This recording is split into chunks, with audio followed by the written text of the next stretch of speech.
What can we expect from Devin, you know, going up at 147? There's a lot of needle, I guess, between the pair of you. I guess from what you've seen in camp. Hey, listen, an exciting Devin Haney. Let's sit it right there. I just told you is that if you don't want to fight, then you don't want to fight. There's no clauses, there's no catches, there's no nothing. Yeah. He just capping for like social media. Like he not gonna be like realistic about the situation. Bill Haney just dropped a bomb that has the entire boxing world buzzing, and what he said about Shakur Stevenson is absolutely wild. Reports are flying that Devin Haney versus Shakur Stevenson has been agreed to, and Bill Haney isn't holding back with his warnings. He's making it crystal clear that Shakur is about to face something he's never experienced before. We're talking elite speed that will match Shakur's every move, championship-level defense that will frustrate him for 12 rounds straight, and the kind of ring experience that only comes from being battle-tested at the highest level. But here's the kicker: Bill isn't just talking trash. He's promising that there will be no shortcuts, no easy moments, and a punishing test that's going to expose every single weakness Shakur has been hiding. And all of this is going down, with worldwide attention watching every second. I told y'all Dev will beat the shit out of Shakur Stevenson. Yes, but did you talk to Turkey out of sheep? He gonna beat Rockstar Shakur? Beat the shit out of Shakur. Rockstar, he gonna beat the shit out of Rockstar Shakur Stevenson. Beat the shit. Shakur's no different than everybody else. They're all really good. Devin is special. He has the style, he has the confidence, he has the ability to navigate his own career in a way that he's able to fight all of them, and he fares a great chance against all of them. That's something that's special. That's something that's rare. That's Devin. But hold up, because this fight has been years in the making, and the backstory is absolutely insane. The long-teased bout between Shakur Stevenson and Devin Haney has become one of boxing's most talked about potential Shakur, with negotiations and drama stretching back years. These aren't just two random fighters looking for a payday. We're talking about two undefeated champions who have been circling each other like sharks, each waiting for the perfect moment to strike. The history between their camps runs deep, with subtle call-outs, social media jabs, and behind-the-scenes negotiations that have kept fans on the edge of their seats. Every time it seemed like the fight was close to happening, something would fall through. Contract disputes, promotional issues, weight class debates, you name it, it's been a roadblock. But now it looks like all those years of buildup are finally about to pay off in the biggest way possible. I want your thoughts on Shakur saying he not fighting Dev unless he got a rehydration clause.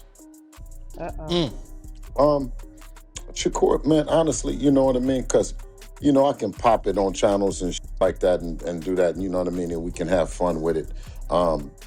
But, you know, over here on the Boxing Voice, right, I want to ask, in or around the division, every bad motherfucker around Devin has gotten an offer to fight, or they've been in the ring, or, I mean, who else has that happened with? All the fights that the people want to see Devin fight, the person that got either a contract or Devin and got in the ring with him. Can we say that about anybody else? Here's where things get absolutely wild with the weight situation. Reports are coming out that any potential bout at 147 pounds would come with strict weight limits after the weigh-in, and Bill Haney is not having it. He's been firm in his stance on rehydration clauses, making it crystal clear that he won't accept any such limits for Devin Haney's fights. This isn't just about numbers on a scale. This is about strategy, advantage, and who's willing to compromise their natural fighting style for a payday. Bill Haney has made it abundantly clear he isn't interested in negotiating any catch-weight terms for a potential fight involving his son. His stance is rooted in his broader refusal to accept rehydration clauses or weight stipulations that could limit Devin's natural size advantage. And you know what? This position would directly impact negotiations if Shakur Stevenson demands structured weight management as part of the deal. It's a chess match before they even step in the ring. Was that ever something that you wanted to consider though? Like, also, because I think people say this narrative was like, yo, if you know you could beat him, just fight him.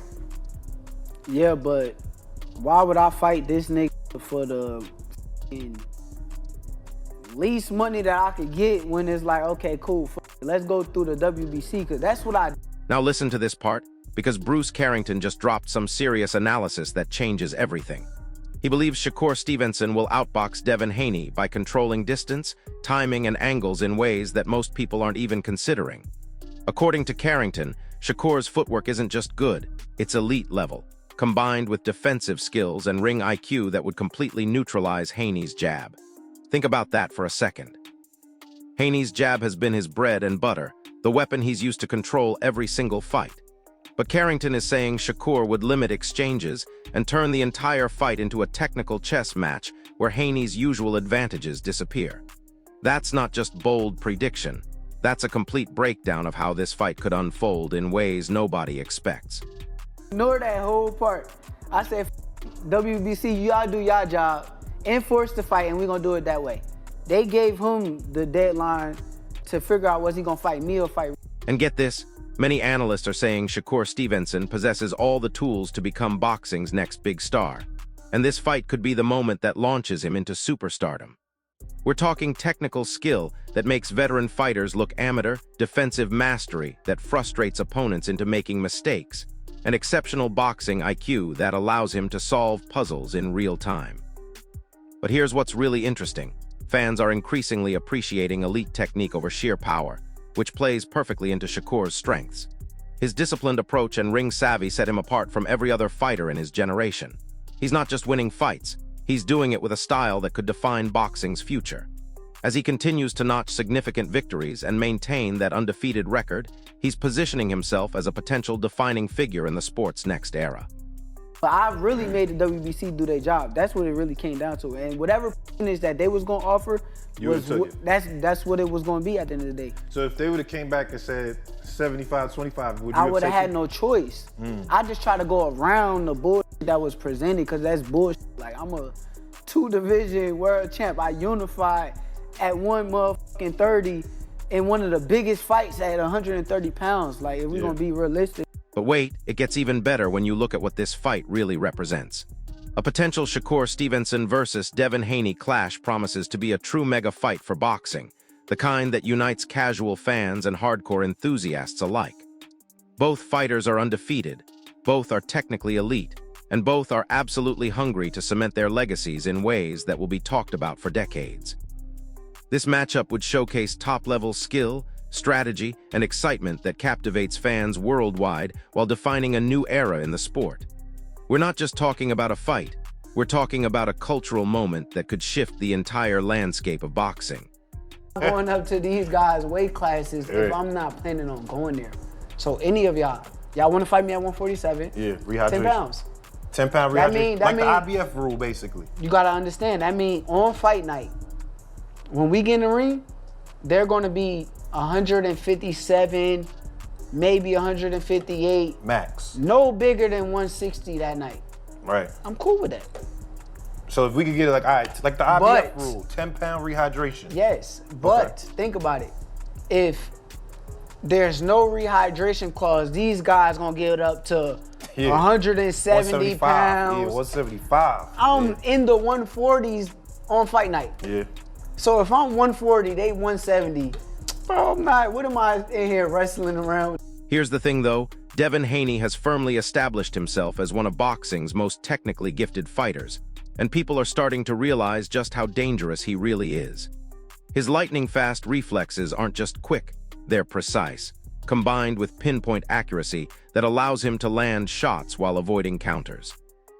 His methodical approach inside the ring has observers praising his ability to control fights, adapt to opponents mid-fight, and maintain composure under the kind of pressure that breaks other fighters. Analysts have highlighted that Haney's combination of speed, strategy, and discipline positions him as a genuine test for even the most decorated champions. When you compare Haney to Shakur Stevenson, the potential matchup takes on even greater significance because both fighters bring elite-level skill, sharp boxing intelligence, and a hunger to cement their legacies that goes beyond just winning fights. On the list, is that a fight you guys are seeking, or are you leaving it alone since he's saying that it would require Devin to get a rehydration clause? Is that something you're willing to get on a phone and discuss how many pounds exactly?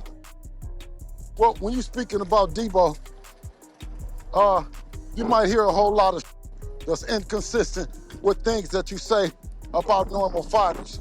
When you talk about a generational talent like Dev, you would expect those that are elite to look to have, to be on a level playing field. What you weigh is what you weigh, and how you get down the next day is, it's what it's all about, and that's what that. Now here's where the controversy really heats up. Greg Hackett is making some serious accusations, claiming that Shakur is deliberately avoiding the fight because he knows Devin brings the same elite skill set to the table. According to Hackett, Haney's speed, defense, discipline, and ring IQ mirror Shakur's strengths, which would remove any stylistic advantage Stevenson usually enjoys against opponents. Hackett argued that Shakur prefers opponents who are either slower or more aggressive, allowing him to control range and tempo while staying in his comfort zone. But Devin would force a high-level chess match with no easy openings, no moments to breathe, and no stylistic advantages to exploit. Hackett suggested that the risk-to-reward ratio doesn't favor Shakur, especially against a fighter who can match him technically and mentally for 12 grueling rounds, making the fight far more dangerous than fans realize. To do a catch weight, which is what he wants to put on. Not a catch weight, but a rehydration, which is what he said it would require in order for him to fight Devin. No, what he said was that he doesn't do any negotiation. He has a management team that does it, and let's just stay and keep it right there. Everything that he's saying, he's not going to 100% stand on it, because he says he doesn't negotiate against himself and refers back to his team. So I can't take any of that serious, especially, like I said, given an opportunity that you understand that he says that based on Conor Benn doing something that he felt might be unfair and putting it on Chris Eubank is what he's saying that he might do to. But hold on, because many experts are pushing back hard against those accusations. They believe Shakur Stevenson isn't dodging Devin Haney at all, but is instead pursuing more significant challenges that could elevate his legacy to legendary status. Reports indicate that Stevenson has explored the possibility of facing Conor Benn, signaling a focus on high-profile, career-defining fights rather than simply taking the next available opponent for a quick payday. This approach reflects a calculated strategy that goes way deeper than just avoiding tough fights. Stevenson appears to be prioritizing long-term impact and legacy over immediate bouts, carefully selecting opponents who can enhance his reputation and test his skills at the absolute highest level. By targeting marquee names and high-stakes matchups, he's demonstrating a willingness to step into fights that could define his entire career, rather than chasing easy wins that pad his record but don't move the needle. Who would you favor at 147 between him and Devin? Shakur. That's a tough fight. I like both of those styles together, but I do think that Shakur is just more defensively aware, sound and aware. It's possible that Shakur may win that fight. I feel like he's a problem for a lot of guys because of his style. But Devin, both of those styles together, that's a great mashup. And I don't know. That's actually a really good fight. I genuinely don't know. And listen to what Shakur himself is saying, because it's absolutely wild. Stevenson has made it clear that he intends to achieve big things in boxing and isn't intimidated by tough challenges, no matter what critics are saying about his size. Speaking directly to doubters who question whether he may be too short to compete effectively at 147 pounds against fighters like Devin Haney or Conor Benn, Stevenson responded with the kind of confidence that separates champions from pretenders. He emphasized that physical attributes alone won't define his success in the ring, highlighting his skill, speed, defensive mastery, and ring intelligence as key tools that allow him to compete at the highest level regardless of size disadvantages. His mindset reflects a focus on strategy, preparation, and adaptability that shows he's willing to face elite opponents to solidify his legacy in ways that will be remembered long after he retires. You know, Conor Benn, there's a lot of fights that Shakur can be involved in, and beat all these dudes, man. Beat all of them. Has a chance of beating all of them, right? And solidifying, you know, his mark in the sport, you know, being, you know, the great of his generation. You know, when Crawford left, I told y'all that, you know, Shakur was the next guy on the throne. And I truly wholeheartedly still believe that. I know there's guys that has worked with Shakur in the past that swear up and down. Oh, I even forgot Murataya is there too. Guys like Andy Cruz. I mean, there's a lot of talented guys that people respect that Shakur has. But here's the kicker. It's not just Shakur calling out Devin. Keyshawn Davis has also stepped into the spotlight following his impressive recent victory, and he wasted no time calling out Devin Haney in a way that caught everyone's attention. Davis, known for his sharp combinations, explosive speed, and relentless pressure style, made it crystal clear that he sees himself as a legitimate contender capable of testing Haney at the highest level. By publicly challenging Haney, Davis is positioning himself as a fighter who's unafraid to take risks and pursue high-profile matchups that could define his entire career trajectory. Analysts note that Davis' skill set makes him a genuinely dangerous opponent for any champion, including Haney, because his aggressive style creates the kind of chaos that can disrupt even the most technical fighters' game plans. Those guys and putting that on his resume, man, we talking about legendary status. We talking about Mount Rushmore type of stuff, you know, because, you know, all these guys are the elite guys of this generation and people respect them. And if Shakur was to beat them, you know, he's going to definitely make his mark heavy in the sport and become extremely popular, you know, even more popular than what Terrence Crawford is right now, you know. And I feel like Shakur can be that face of American boxing that, you know, we've always had. You know, we have Floyd Mayweather. I think he can be as popular as Floyd Mayweather, if not more popular than Floyd Mayweather, you know. So I don't know, man. Guys, you know, tell me what you think. You know, am I tripping? But there's a lot of potential matchup for Shakur that can really grow his star, man. Here's what's really interesting about Devin's response to all these callouts. Devin Haney has made it clear that he's willing to face Keyshawn Davis without any special conditions, demonstrating his straightforward, no-nonsense approach to competition that sets him apart from other champions. Bill Haney echoed this sentiment, emphasizing that Devin prefers to fight at natural weight rather than exhaust himself with restrictive rehydration or catch-weight stipulations that could compromise his performance. This contrasts sharply with reports about other fighters' preferences for structured weight management. Davis has admitted to some lingering frustration toward Haney, recalling early interactions when he felt underestimated as a younger fighter trying to make his mark. Despite that history, both men are now focused on the bigger picture opportunity, career growth, and legacy building that goes beyond personal grudges. Confirms what I've been saying. 3-division world champion, former undisputed lightweight, former WBC junior welterweight, and reigning WBO welterweight world champion, first ballot Hall of Famer once he retires, superstar boxer, top 5 pound-for-pound best fighters in the world, Devin the Dream Haney, 33 wins, no loss and no draw, 15 wins by way of knockout. He calls out another first ballot Hall of Famer of his era.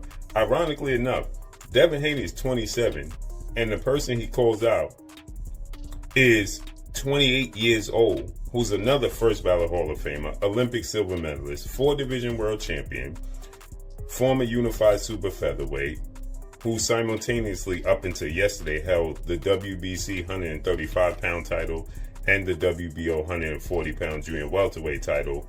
At the same time, superstar boxer, 4-division champion, who will be a first ballot Hall of Famer, Shakur Stevenson, who has 25 wins, no losses, no draw, 11 wins by way of knockout. So Shakur Stevenson and Devin Haney, as I said, and Devin Haney confirmed it, as you see there, this is the next super fight in the sport of boxing. So here's what we're really looking at. The boxing world is buzzing with potential super fights that could reshape the entire landscape of the sport. Whether it's Shakur Stevenson finally facing Devin Haney in the technical masterpiece everyone's been waiting for, or Keyshawn Davis getting his shot to prove he belongs at the championship level, these fights represent more than just entertainment. They're career-defining moments that will determine who leads boxing into its next era. The negotiations, the callouts, the weight disputes, and the legacy talk all point to one thing. We're witnessing the build-up to fights that will be talked about for decades. Can Shakur Stevenson finally outbox Devin Haney with his superior technique and ring IQ?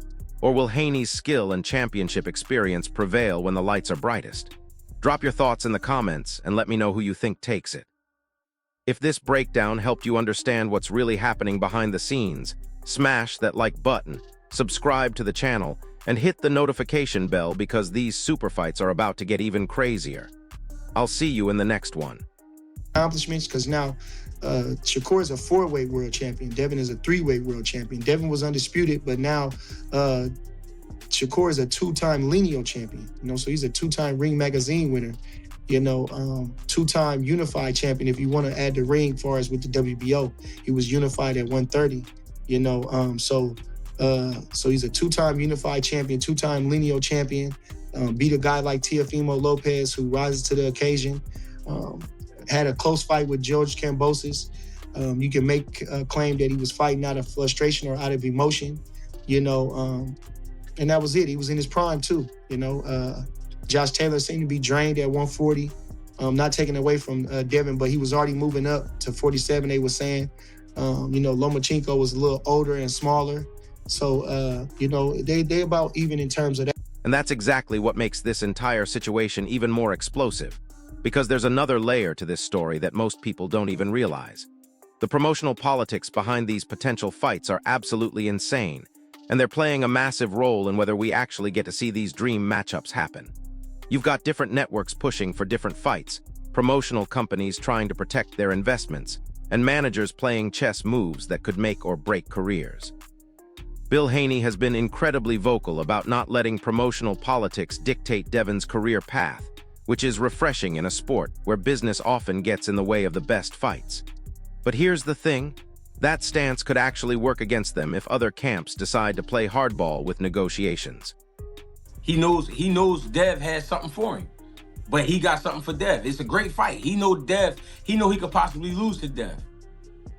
There's things that Dev understand about boxing that Shakur understand, and he wouldn't be able to just take full advantage of Devin Haney. You know what I mean? They both got an education. That's what I'm saying. This comes down to education. That's why Floyd and them used to yell, skills pay the bills. Skills pay the bills. You know what I'm saying? You got to really be in the gym working on your skills package. A lot of these dudes ain't working like they think they working. You know what I'm saying? They in the gym, they sweating. You know what I mean? They're working hard, but the information that's being transferred to them is bullshit information, and it's showing in the fights. But who am I? Armsy, think of the 5-piece. Why everybody want to see Shakur and Devin when Keyshawn called him out? What's really fascinating is how social media has completely changed the game when it comes to building these super fights. Shakur Stevenson and Devin Haney have been going back and forth on Twitter and Instagram for months, dropping subtle hints, posting training videos that look like direct responses to each other, and building anticipation in ways that old-school boxing promoters never could have imagined. Every post, every story, every comment gets analyzed by fans looking for clues about when these fights might actually happen. And you know what? It's working. The engagement numbers on their social media posts are through the roof, which translates directly into pay-per-view interest and negotiating power when it comes time to sit down at the contract table. Let's talk about this Shakur and kind of Ben thing. Shakur's been getting a lot of flack because fans feel like that Shakur is ducking Devin Haney. How do I feel about Shakur ducking Devin Haney? I don't think it's true. I don't think it's a thing. Shakur said he's going to go up, put a rehydration clause on the man to fight him. Is Devin Haney going to take a rehydration clause to fight? If not, I don't think so. So why are we even having the debate about him fighting Devin? It's not like he's fighting a champion to get a random accolade like a belt or something, you know? So it's really irrelevant to even bring up why Shakur is not fighting Devin. He's fighting Conor Ben because he feels like he needs to fight Conor Ben because he disrespected him or whatever the case may be. It's really nothing to it. Fans are trying to put Devin and Shakur against each other. I would love to see the fight, but it's whatever. But let's talk about something that nobody's really addressing, the mental warfare that's already happening between these camps. Bill Haney's recent comments aren't just promotional hype. They're calculated psychological warfare designed to get inside Shakur's head months before they potentially step into the ring. By publicly questioning Shakur's readiness and promising that Devin will expose weaknesses, he's creating doubt and pressure that could affect training camps, media obligations, and even negotiation strategies. Shakur's team knows this, which is why they're responding with their own confidence plays and strategic callouts of other big names. It's a psychological chess match where every public statement is designed to gain some kind of advantage. I'm into big fights. I like big fights. I like big money fights. I like proving that I'm the best, and I like doing things that people say I can't do. There's a lot of people that will say that I'm too little for Conor Ben, and I can't do it. So it makes for a tremendous fight. It's gonna be a good beef. I like the beef. I like the story behind it. And it's a tremendous fight. I just wanted to follow up on the Conor Ben conversation. I saw him after the fight, and I just asked him, I said, hey, would you agree to that rehydration clause? And he said, F no. So my question for you is, how does that fight get made then? If he's not going to agree, then we probably don't fight. So he just wasting time. We'll see. But I'm a businessman at the end of the day. And like I said, he did a rehydration clause with Chris Eubank. Chris Eubank was in the ring half. Why can't he do this? Here's where things get really interesting from a technical standpoint. Boxing analysts are starting to break down potential game plans for both fighters, and the strategic possibilities are mind-blowing. Devin Haney's team would likely focus on using his jab to control distance while looking for opportunities to tie up Shakur in close quarters where his speed advantage becomes less effective. They'd want to make it a grinding, physical fight that tests Shakur's stamina and willingness to engage in exchanges. But Shakur's corner would be preparing for exactly that game plan, working on lateral movement, angle creation, and counterpunching sequences that could turn Devin's aggression against him. The fighter who adapts better mid-fight and makes the crucial tactical adjustments could completely dominate what looks like an even matchup on paper. You're already a bright enough star that he'd be willing to take, because, you know, as a businessman, risk reward. You think you bring enough to the table that he'd want to take the fight? He would take the fight? Hopefully, bro. I hope he would take the fight. In terms of answering your question, a bright enough star, he's already entertaining me on Twitter and social media and stuff like that. So I guess he sees some money potential in this fight right here. But what I would like to do is I would like to become champion, because that just speaks for itself. Once I come to champion with the table, you can't play with me. You know what I'm saying? Like, everybody know me. People know me. I can go to the UK and sell. Like, I can go anywhere and sell. My first main event, I sold 10,000 tickets. I sell, period. You know what I'm saying? That's why he's entertaining me, because I am a star.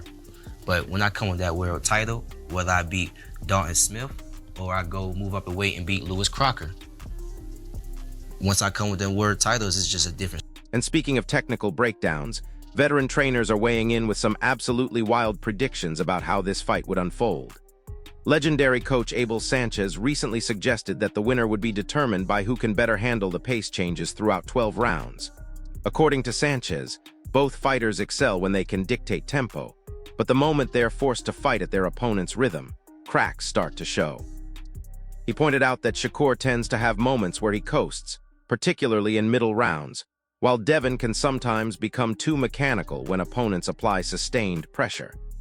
These insights from elite-level trainers give us a glimpse into the kind of preparation both camps would need to undertake for a fight of this magnitude. Fight Keyshawn the Businessman Davis. As I said yesterday, he fights and beats Keyshawn, then guess what?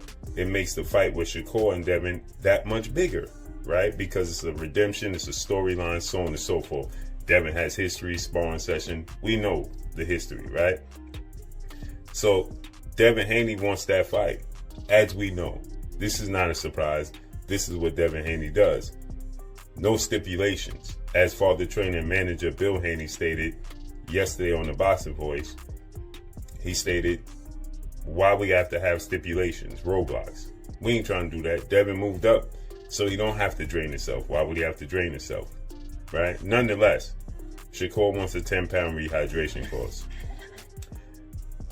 Keyshawn the Businessman Davis, as you're going to see right here, he explains why he don't like Devin Haney.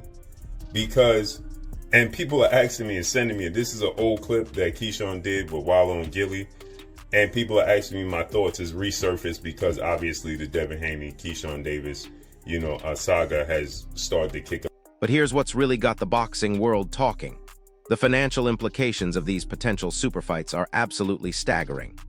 Industry insiders are projecting that a Shakur versus Devin fight could generate upwards of 500,000 pay-per-view buys, which would translate into career-high purses for both fighters and potentially set them up for even bigger fights down the line.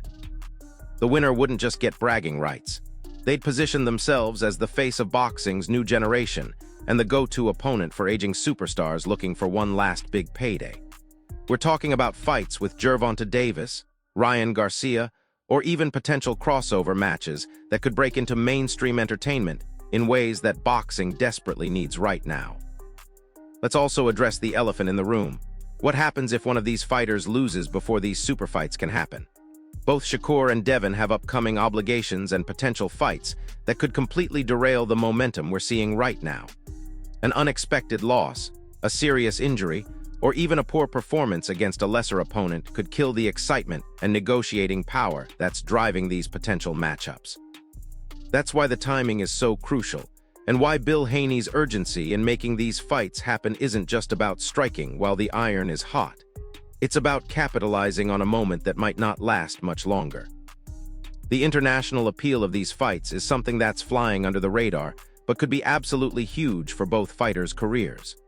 Boxing is experiencing a renaissance in markets like the UK, Australia, and parts of Asia, where technical, high-skill matchups are drawing massive audiences. A Shakur versus Devin fight wouldn't just be big in the United States.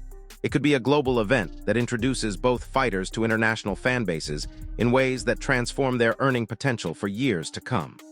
Promoters are already exploring the possibility of staging such a fight in international venues, which could add another layer of complexity to negotiations, but also significantly increase the financial upside for everyone involved. What's absolutely wild is how this entire situation is exposing the different philosophies about career management in modern boxing. Shakur's approach of targeting high-profile names like Conor Benn represents the new school of thinking.